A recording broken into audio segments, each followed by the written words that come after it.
Greetings from Burnham-on-Sea to everybody celebrating the 50th anniversary since the foundation of St Thomas Aquinas School.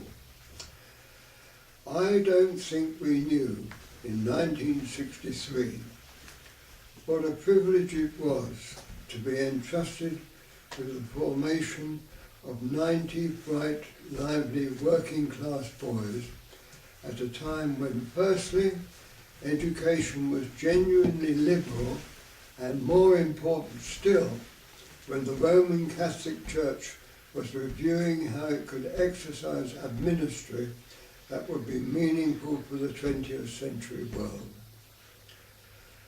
I would like to remember on this Jubilee occasion all those in the diocese, governing body, teaching and ancillary staff, and above all parents who trusted us when we followed untried roads in the schooling of their sons. I would illustrate what I'm thinking of by my memory of the late lamented Mick McGrath and his lovely wife Mary, who lived in the school keeper's bungalow next door to the staff room. They got bar licenses for us to give a social air to our parents' parties and provided a shoulder to lean on when things in school, or just as often out of it, were going less than perfectly for our young teaching staff. You cannot measure what this Catholic couple added to the dimensions of St Thomas.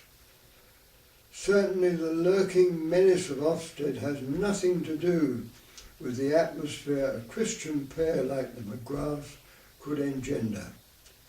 I only quote them to illustrate what blossomed among the men and women who gave the school its ongoing character, one which seems to me not yet dead.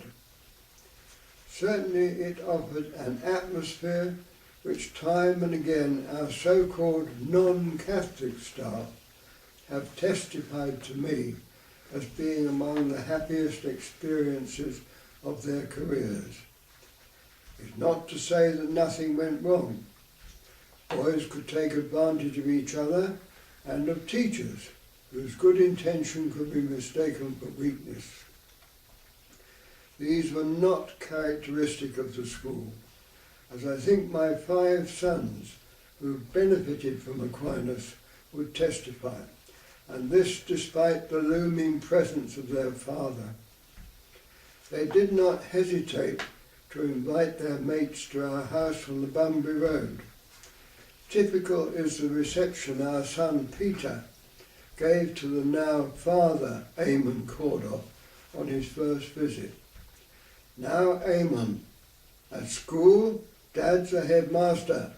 At home, Dad's a dad.